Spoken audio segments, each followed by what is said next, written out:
नमस्कार, आप देख रहे हैं ग्रेटर जम्मू और मैं हूं आपके साथ नीतू सिंह। ग्रेटर जम्मू की पॉडकास्ट सीरीज #जम्मू डूड में आप सभी दर्शकों का स्वागत है। आई एम सॉरी, आपको लंबा इंतजार करना पड़ा क्योंकि जम्मू में इलेक्शन जो है वो चरम सीमा पर थी और ऐसे में हम लोग इलेक्शंस की कवरेज आपको समय समय पर दिखा रहे थे। अब जम्मू कश्मीर में सरकार का गठन हो चुका है तो हम अपने प्रोग्राम्स की तरफ वापस आ चुके हैं। पॉडकास्ट के साथ साथ हम अपने बाकी वीकली प्रोग्राम्स को भी आपके सामने रूबरू रखेंगे और इसी पॉडकास्ट सीरीज जम्मू डूड को आगे बढ़ाते हुए आज मैं आपकी मुलाकात कराने जा रही हूं इमरान खान। अब इमरान खान कहूंगी तो शायद आपको नहीं पता चलेगा, लेकिन मैं इंक खान कहूंगी तो आप समझ जाएंगे कि मैं किसके बारे में आज बात कर रही हूं। मैं बात कर रही हूं जम्मू के पहले professional tattoo artist Imran Khan उर्फ इंक खान की, जिनसे आज हम बातचीत करेंगे, जानेंगे कि उनका ये सफर शुरू कैसे हुआ। हालांकि अभी इन्हें 14 साल हो चुके हैं इस प्रोफेशन में, लेकिन आज के दौर की अगर बात की जाए तो इंक खान एक टैटू आर्टिस्ट के तौर पर एक ब्रांड बन चुका है और लोग अग्रसर रहते हैं, लोग बड़े जिज्ञासु रहते हैं इनसे टैटू करवाने के लिए। तो चलिए करते हैं बातचीत इंक खान के साथ। इमरान खान, आपका ग्रेटर जम्मू के चैनल में स्वागत है। Thank you. सबसे पहले तो मैं आपको इमरान खान कहूं या इंक खान कहूं, यही आप मुझे बता दीजिए। इंक खान बोलो, मैं इमरान खान को जानता नहीं अब। तो जैसे कि मैंने आप सबको बताया कि इमरान खान को लोग बहुत कम जानते हैं, शायद इंक खान को लोग बहुत ज्यादा जो है पहचानते हैं। तो इंक खान, ये शुरुआत कैसे हुई? जैसे कि आपसे हमारी बातचीत हुई तो आपने बताया कि आप बनना कुछ और चाहते थे, लेकिन बाई चांसली आप इस फील्ड में आ गए। मैम, वही मेरा एक आर्ट का बैकग्राउंड था। मैंने फाइन आर्ट सीखे स्कूल टाइम से। मैं आर्ट में काफ़ी मतलब मेरा इंटरेस्ट था काफ़ी, तो फाइन आर्ट स्कूल ज्वाइन किया मैंने। मेरे सर हैं एक चंद्रशेखर सर, उन्होंने मुझे गाइड किया कि ऐसा, मुझे नहीं पता था कि फाइन आर्ट्स की कोई डिग्री होती है, पेंटिंग में भी आगे कैरियर होता है। ये मैं आपको ना 14 साल पहले की बात कर रहा हूँ मैं, 14-15 साल ले लो अभी, मतलब स्कूल टाइम से ही। तो मुझे पता नहीं था कि फाइन आर्ट्स भी कुछ होता है। तो मैंने वही कॉलेज में फिर एडमिशन वगैरह ली। तो अब टैटू का भी नहीं पता था क्योंकि मैं फ़ोन तो कहाँ यूज़ करते थे, छोटा सा फ़ोन होता था मेरे कार्बन का, तो उसमें स्क्रीन नहीं होती थी। हम मतलब टैटू का इतना नॉलेज नहीं था। तो एक मेला लगता है यहाँ पर ना, आप देखते हो चिड़ी मेला लगता है, तो वहीं पे मैं ऐसे गया तो वहाँ पे मैंने अपना फर्स्ट टैटू भी ऐसे वहीं से बनवाया, ये वाला। तो उसके बाद मैंने सोचा कि चलो ट्राई करते हैं, कुछ नया है ये। तो फिर वह आर्ट से रिलेटेड था तो मैंने कहा चलो ट्राई करते हैं, और मैंने मशीन भी फिर अपनी बनाई, सारा कुछ बनाया। अच्छा, मशीन आपने खुद अपनी बनाई जो टैटू बनाती है? हाँ, जो रोटरी मशीन्स आती है ना आजकल मैम, जो सबसे मतलब अभी जो मशीन्स यूज़ हो रही है सबसे ज़्यादा, वो मशीन मैंने एक आरसी कार होती है पहले ना, उसकी मोटर निकाल के तो मैंने उसी को बनाना, वो जो मशीन है वो बनाई मैंने उससे। तो बस फ्रेंड्स को पहले स्टार्ट किया मैंने टैटू करना। मैं बीएसएफ कैंपस में रहता था, पापा मेरे बीएसएफ में। तो कुछ बीएसएफ वाले थे तो उन्होंने बोला कि हाँ भाई तू टैटू करता है, ये है, हमको भी कर दे। स्पोर्ट्स वाले जो होते हैं वो बना लेते हैं। तो वहाँ से मेरी ना अर्निंग किसी ने मुझे 500 रुपीज़ दिए। मैंने ऐसे ही किया शौक के बना देता हूँ मैं, तो काफ़ी बड़ा टैटू किया मैंने, वो 500 लिए मैम। अच्छा। तो बस वो शुरुआत थी मेरी कि वहाँ से मुझे पेमेंट मिली। मुझे लगा कि ऐसा करना चाहिए, आगे वही पेमेंट मिल रही है, अपना कमा रहा हूँ मैं इसमें।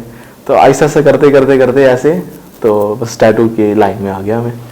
तो अब तक लगभग 14 साल हो चुके हैं आपको और प्रोफेशनल आप अब तो टैटू आर्टिस्ट बन चुके हैं।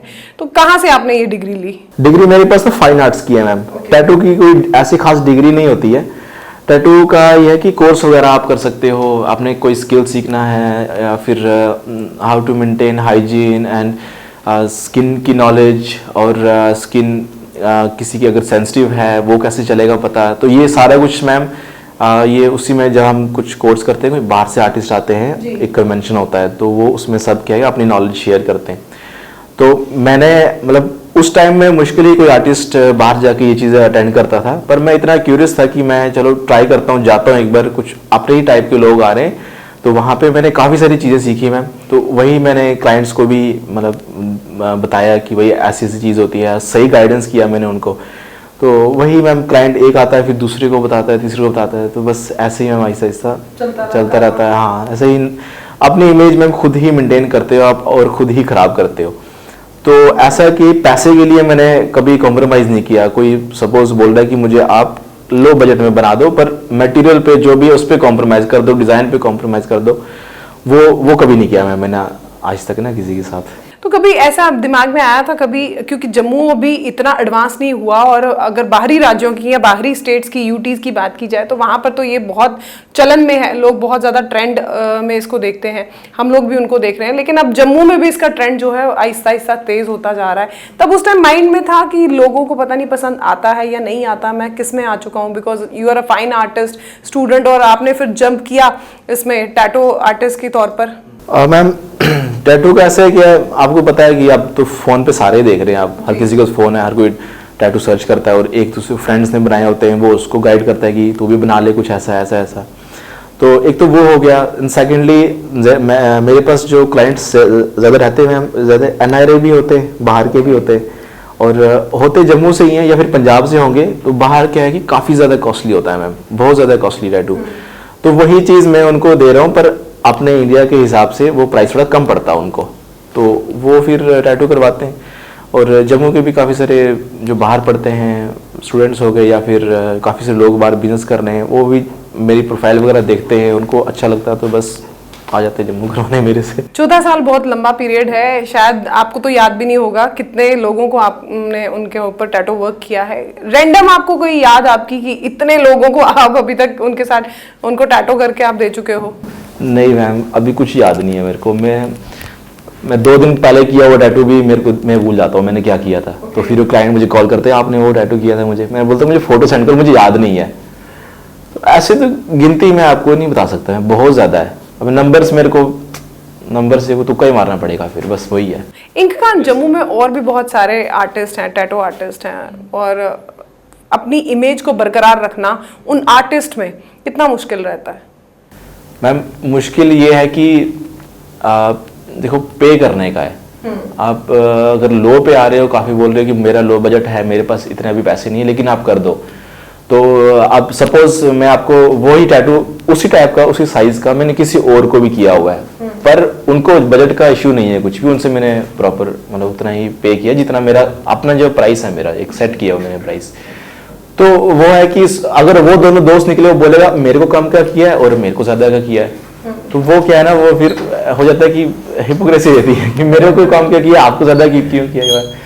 तो इमेज खराब होती है उससे मैम। तो उससे ये होता है कि वो बोलते हैं कि भाई नहीं, ये लो में भी कर देता है, अब नेक्स्ट टाइम वो किसी और को भी बोलेगा कि आप और कम बोलना। तो ऐसा है कि टैटू में एक प्राइस सेट करना बहुत ज़रूरी है। तो वो होता है कि आपका मटेरियल क्या यूज़ करते हो आप, स्पेस है, सारा कुछ है, हाइजीन क्या मेंटेन कर रहे हो, उसके हिसाब से मैम प्राइसिंग होती है।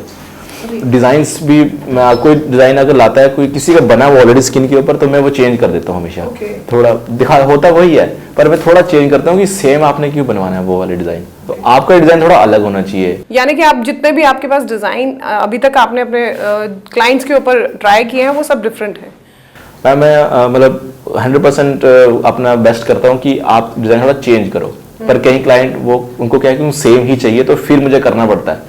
नहीं तो मैं सजेस्ट करता हूँ कि मैं आपको ड्रॉ करके दूंगा, मतलब ऐसे मैं बताया, मैंने ड्राइंग वगैरह मैं करता रहता हूँ मैम। अब ड्राइंग का भी मेरा बहुत अच्छा बैकग्राउंड है, तो मैं फटाफट उनको ड्रॉ करके दे देता हूँ। तो अगर ड्राइंग ही नहीं आती होगी तो मैं आपको कभी सजेस्ट नहीं करूँगा, मैं बोलूँगा आप यही वाला कराओ, डिटो सेम चीज़ करवा लो आप।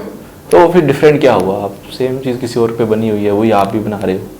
अच्छा इंक खान, आपसे ये भी जानना चाहूंगी कि हर टैटू का एक मतलब होता है, हर टैटू के एक पीछे कहानी होती है। तो जब कोई आपके पास टैटू करवाने के लिए आता है, तब कुछ उनकी पर्सनालिटी को देख के आप उनको सजेस्ट करते हैं कि नहीं आप ये मत बनाइए, या ये टैटू आपकी स्किन पर सूट करेगा, या इस टैटू के साथ आपकी नेगेटिविटी या पॉजिटिविटी ऐसी रहेगी, तो वो कुछ सजेशन देते हैं आप उनको? नहीं मैम, ये चीज़ नहीं करता सजेस्ट में। अब जैसे क्लाइंट कोई भी आ रहा है ना, वो काफ़ी रिसर्च करके आता है डिज़ाइन के ऊपर ना। कहीं को जिनको नहीं पता होता मुझे वो चल जाता पता है कि ये कंफ्यूज्ड है।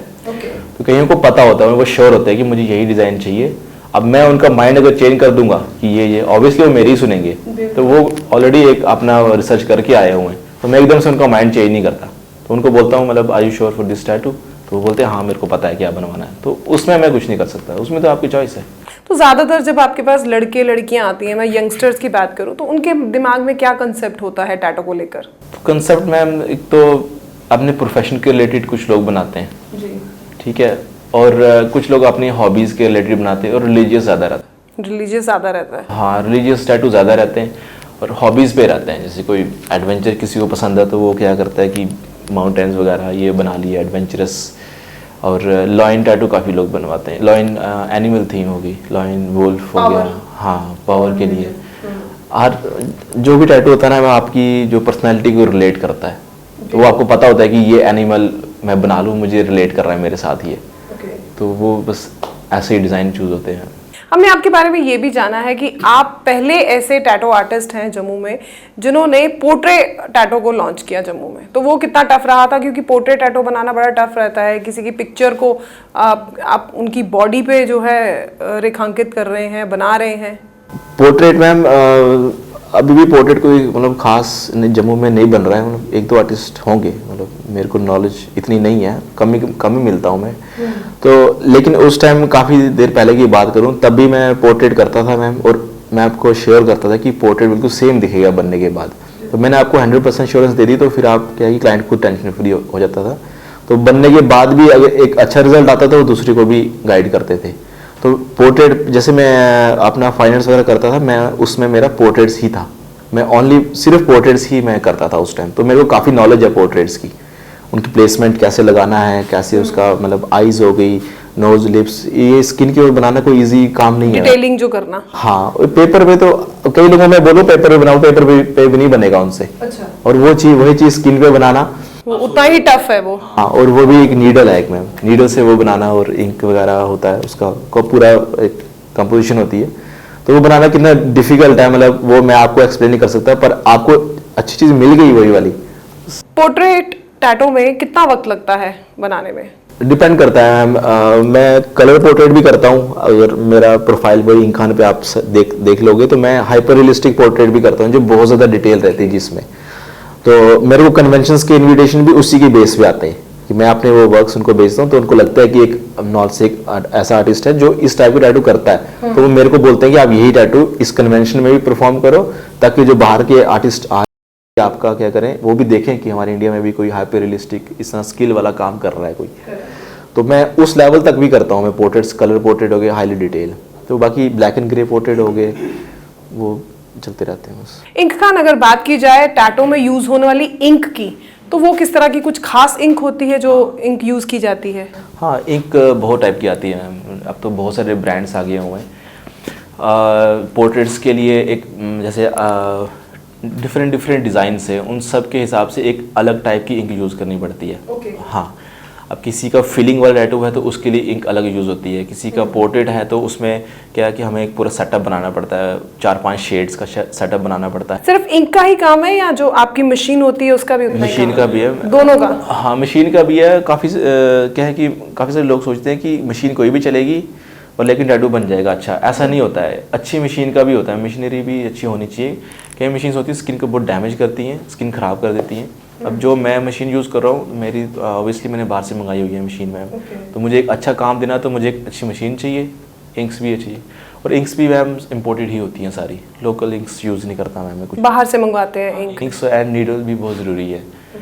नीडल भी पैक्ड होती है पूरी, जैसे आप आते हो तो क्लाइंट के सामने ही पूरा सेटअप रेडी होता है। मतलब एक बार जो नीडल यूज होती है वो दूसरी बार नहीं यूज? हाँ, वो नहीं यूज़ हो सकती, उसको यूज़ करना भी नहीं चाहिए मैम, ठीक है।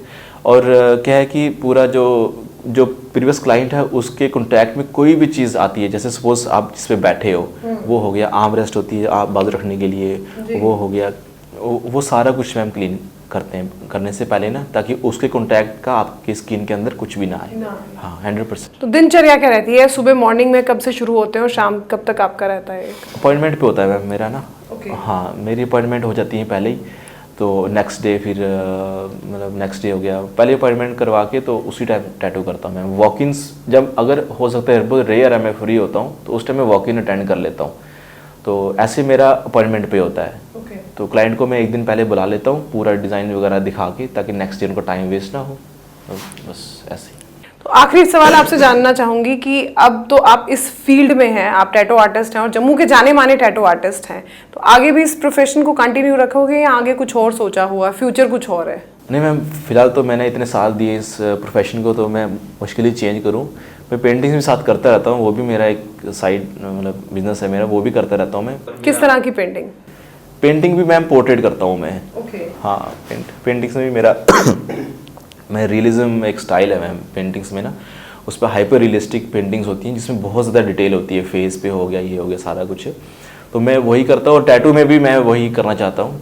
तो आगे कोशिश करूँगा मैं और प्रोग्रेस करने की और अच्छा टैटूज़ मतलब क्लाइंट्स को देने की। तो कभी सोचा है जम्मू से बाहर जाने के लिए, या सिर्फ जम्मू में ही रहकर यहाँ पर अपना नाम, जैसे आपने अभी तक 14 साल में बना लिया है, इसी को यहाँ पर मेंटेन करोगे या बाहर जाने का भी कभी सोचा है? मैम फ्यूचर प्लान तो मेरा ये है कि बाहर की कंट्रीज़ में जाके मैं as a guest tattoo artist वो मैं कर सकता हूँ, पर फुल टाइम किसी वहाँ बाहर कहीं पे करना वो मेरा भी कोई ऐसा प्लान नहीं है। तो फिलहाल जम्मू में ही हूँ मैं। काफ़ी सारे लोग जानते हैं और इस नाम को बनाने में बहुत टाइम लगा है। सपोज़ मैं नई जगह शिफ्ट होता हूँ तो मुझे वही स्ट्रगल फिर से रिपीट करनी पड़ेगी। ऑब्वियसली काम जितने मर्जी अच्छा हो, पर आपका नेम भी आगे पता, दूसरे को पता तो होना चाहिए कि आप कुछ कर रहे हो, तो उसको काफ़ी टाइम लगता है। चलिए, all the best greater Jammu की टीम की तरफ से आपको। जो आपकी विशेस हैं, जो आपके आप चाहते हो बनना, वो जल्दी उस मुकाम पर आप हाजिर हो। Thank you so much. तो ये थे हमारे साथ जम्मू के जाने माने professional tattoo artist Imran Khan उर्फ इंक खान। मैं इंक खान इसलिए कहूंगी क्योंकि ज़्यादातर लोग इन्हें इंक खान के नाम से ही जानते हैं। फाइन आर्ट स्टूडेंट हैं और टैटू तो इन्होंने शौकिया तौर पे शुरू किया था, लेकिन अब इतने ज़्यादा ये निपुण हो चुके हैं कि लोग लंबे इंतज़ार के बाद भी टैटू सिर्फ इन्हीं से बनाना पसंद करते हैं। तो आप इस पॉडकास्ट को किस तरह से देखते हैं और क्या कुछ अपनी राय रखना चाहते हैं, कमेंट सेक्शन में हमें बताइएगा। अगले पॉडकास्ट में एक और हस्ती के साथ आपके सामने मुखातिब होंगी। कैमरामैन अजय जाडू के साथ मैं नीतू सिंह, ग्रेटर जम्मू के लिए।